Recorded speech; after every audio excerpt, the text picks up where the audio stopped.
A good case can be made that the 8th commandment, do not steal, is the one commandment that encompasses all the others. All the other commandments are specific, but the commandment against stealing doesn't even hint at what it is we're forbidden to steal, which means that we cannot take anything that belongs to another person.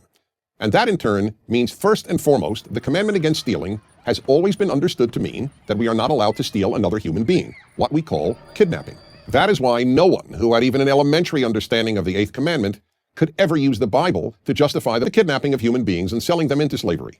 Critics of the Bible argue that the Bible allowed slavery, but the type of slavery described was in almost all cases what was known as indentured servitude, the selling of oneself to another person for a fixed period of time in order to work off a debt. This had nothing to do with kidnapping free people. That was expressly forbidden by the 8th commandment. The second significant meaning of the commandment against stealing is the sanctity of people's property. Just as we are forbidden to steal people, we are forbidden to steal what people own. It has been shown over and over that private property, beginning with land ownership, is indispensable to creating a free and decent society. Every totalitarian regime takes away private property rights. In the ancient and medieval world, a few rich people owned all the land, and the majority of the population worked on that land for the enrichment of the owners. And then in 19th century Europe, many socialists argued for taking away private property and giving it to the quote-unquote people. Where that advice was followed, in what came to be known as the communist world, theft of property quickly resulted in theft of freedom, and ultimately, massive theft of life. The third enormously important meaning of the commandment against stealing concerns the many non-material things each person owns: their reputation, their dignity, their trust, and their intellectual property. 1. A person's reputation.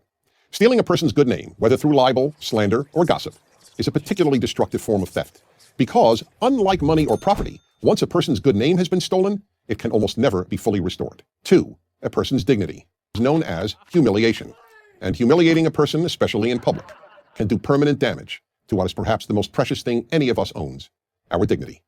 3. A person's trust. Stealing a person's trust is known as deceiving someone. In fact, in Hebrew, a term for tricking someone is gnevat da'at, which literally means stealing knowledge.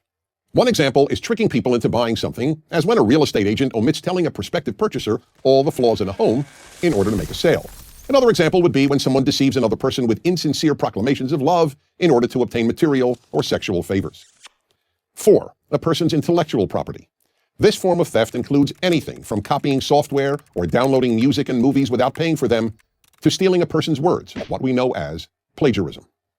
Stealing a life, a person, a spouse, material property, intellectual property, a reputation, dignity, or trust. There is hardly any aspect of human life that is not harmed, sometimes irreparably so, by stealing. That is why it is fair to say that if everyone observed only one of the 10 commandments, observing the commandment do not steal would, all by itself, make a beautiful world.